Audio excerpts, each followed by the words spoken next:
And for more on the extension on the ban of commercial motorcycle activities in 4 more local government areas and in 6 more LCDAs in Lagos, let's bring in now communications analyst Fola Daniel Adelesi.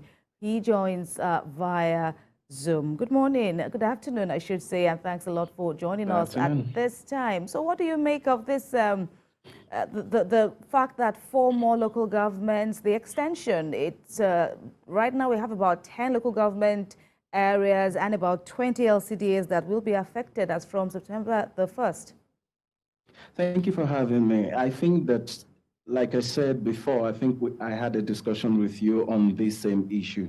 There are 2 sides that are currently obvious. First is the economic side on the part of the riders, and the second part is the social vice part on the part of the riders too. Now, the first thing that will happen is that you will create an immediate inconvenience for all the people who find it easy to use the Okadas across their locations.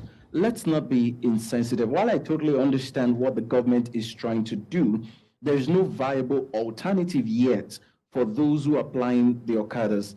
I've not used the Okada in God knows how many years because I drive a lot. So I'm not saying this because I don't have a car or something, but it's insensitive. I see a lot of people, go and check all those areas where the Okadas have been banned. People walk kilometers to get to their houses because they don't even have taxis to pick them from maybe the estate gates into their houses they're going to. You know what it is in Lagos. People are returning home very late. There's no one to pick them up. They don't have cars.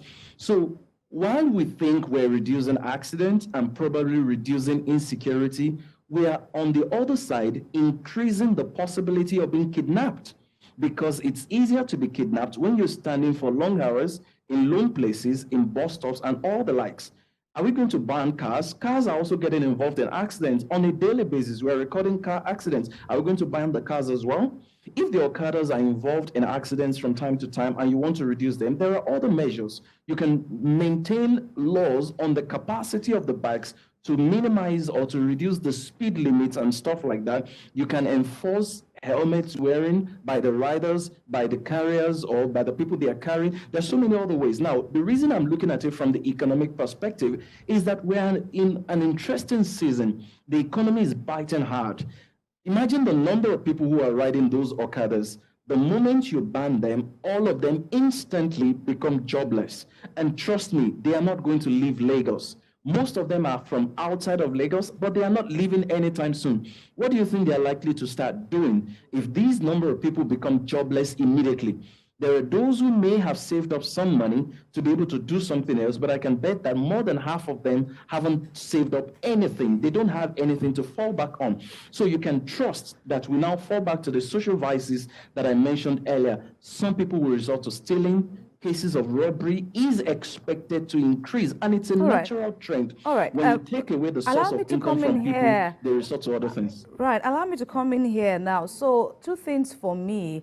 On the one hand, government says a catalog or studying the road crashes now between the months between January to May had been high, but then when you monitor what occurred in June from the public hospitals and elsewhere, there was a significant reduction in statistics of road crashes induced by these Okadas. So where do you stand in that? And of course, looking at the enforcement during the June the 1st period, what do you make of the enforcement? What was it like for you?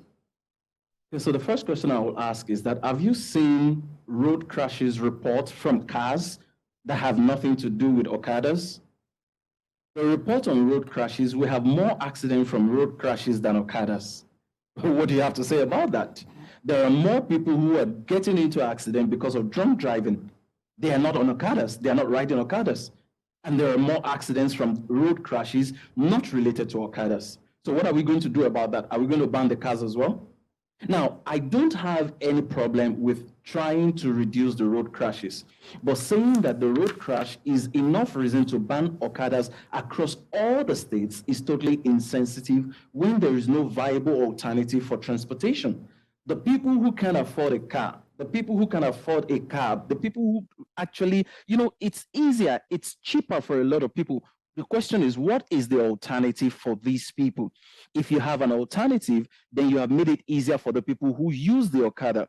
Then the second thing is that those who are riding them, who created a job for themselves because the government could not equip them, what is the alternative for those people?